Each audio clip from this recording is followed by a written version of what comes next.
Quarter ফাইনালে উরুগুয়ের কাছে হেরে কোপা আমেরিকা থেকে বিদায় নিয়েছে ব্রাজিল। টাইব্রেকারে 4-2 ব্যবধানে হেরেছে সেলেসাওরা। গত আসরে ফাইনাল খেলা দলটি এমন পালাবদল রীতিমতো হতাশ করেছে ভক্তদের।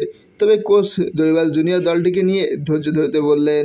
ম্যাচের শেষ 16 মিনিট 10 জন নিয়ে খেলেছে উরুগুয়ে, কিন্তু তারপরও কোনো গোল আদায় করতে পারেনি। গোল শূন্য ড্র থাকায় খেলা গড়ায় টাইব্রেকারে, যেখানে ব্রাজিলের হয়ে প্ল্যানটি মিস করেন এডেন মিলিতাও, ডগলাস লুইস। হারের দায় নিয়ে ম্যাচ শেষে ব্রাজিল কোচ বলেন, আমাকে স্বীকার করতে হবে এই ফল প্রত্যাশিত ছিল না এবং আমি এর পুরো দায় নিচ্ছি। তবে আমি মনে করি এই দলে উন্নতি করার, বিকশিত হওয়ার ও বেড়ে ওঠার জন্য অনেক জায়গা আছে। এই ধরনের কাজের জন্য প্রচুর ধৈর্য প্রয়োজন। কোয়ার্টার খেলার আগে গ্রুপ পর্বেও খুব একটা ছন্দে ছিল না ব্রাজিল। 3 ম্যাচ খেলে জয় পেয়েছে মাত্র একটিতে। কাতার বিশ্বকাপের পর থেকে ক্রমাগত অবনতির দিকে হাঁটছে সেলেসাওরা। কোচ বদলাতে হয়েছে 3 বার। আরেকটি বিশ্বকাপ যখন ঘনিয়ে আসছে তখন দল নিয়ে দুশ্চিন্তা হওয়ার কথা ভক্তদের। তবে দরিবাল দিচ্ছেন আশ্বাসের জ্বালানি। তিনি বলেন, এখন পুনর্গঠনের প্রক্রিয়া চলছে।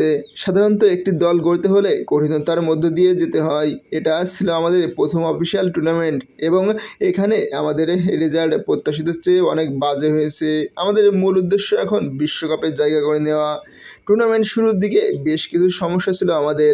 আমার মনে হয় আমরা অনেকগুলো ভুলই শুধরে নিয়েছি। এই অল্প সময়ে প্রক্রিয়াকে গতিময় করার জন্য কঠিনভাবে কাজ করতে হচ্ছে আমাদের। আমার মনে হয় ভবিষ্যতে আমরা কিছু সময় পাবো। এই মুহূর্তে বিশ্বকাপ বাছাই পর্বের তালিকায় 6-এ আছি এবং সেটা নিয়ে স্বস্তি নেই আমরা।